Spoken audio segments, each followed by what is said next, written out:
তোমাদের নিয়ে এলাম এক অচেনা অজানা সমুদ্র সৈকতে, যেখানে এখনো পর্যটকদের পদচিহ্ন পড়েনি।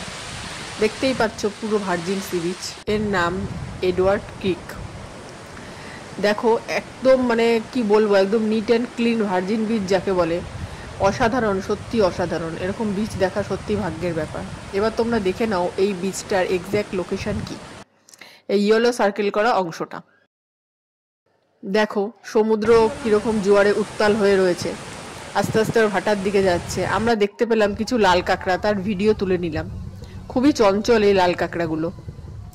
আমরা চেষ্টা করছি কিছু ছবি তুলে তোমাদের সাথে শেয়ার করার। দেখো, এই চঞ্চল কাঁকড়াগুলোর কিছু ছবিও তোমাদের সাথে শেয়ার করলাম।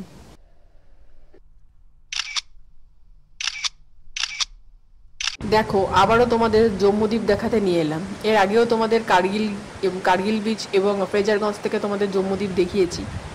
এখন আরও কাছ থেকে দেখাচ্ছি। ওই দূরে যে রেখাটা দেখতে পাচ্ছ, ওটা হচ্ছে গঙ্গাসাগর। নিশ্চয়ই দেখতে পাচ্ছ তোমরা। এবার সামনে যে একটু তুলনামূলক বড় বড় গাছগুলো দেখছো, এগুলো হলো মৌসুনি আইল্যান্ড, আমাদের বিখ্যাত মৌসুনি আইল্যান্ড, যেখানে আমরা অনেকেই ঘুরতে গিয়ে থাকি। সমুদ্রের জল প্রচণ্ড উত্তাল, তার জন্য অসাধারণ লাগছে আজকে সমুদ্রের পরিবেশ। আর এই সামনে যে ছোট ছোট গাছ এবার শুরু হয়েছে, মানে খুব কাছের যেটা, সেটা হলো সুনি আইল্যান্ড। আশা করি সুনি আইল্যান্ডটা সব থেকে ভালো দেখতে পাচ্ছ।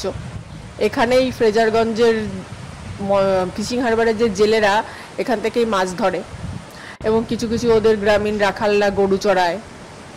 অনেক জেলেদের দেখতে পেয়েছি যারা নাকি এখান থেকে, সাধারণ জেলে আর কি, ছোটো ছোটো ডিঙি নিয়ে এখান থেকে মাছ ধরতে বেরোয়। তাই তাদের কাছে এই সুনি আইল্যান্ড এবং সমুদ্রের ভূমিকা অনবদ্য। সমুদ্র অসাধারণ উত্তাল। আমরা সকাল 8টার দিকে ওইখানে পৌঁছেছিলাম।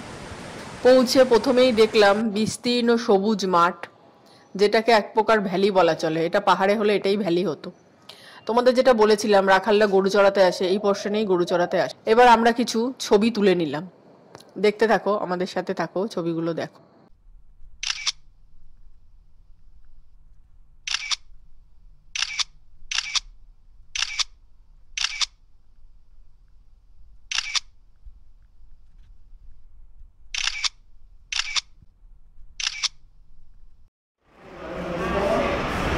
দেখো, আজকে নেক্সট ডে, সেকেন্ড ডে।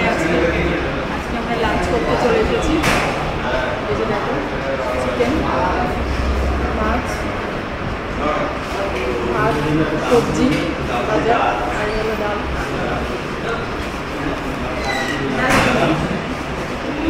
তো আমরা লাঞ্চ করে নিই, তারপরে হয়তো কিছু সাইট সিনে যাবো, সেটাও তোমাদের সাথে শেয়ার করবো।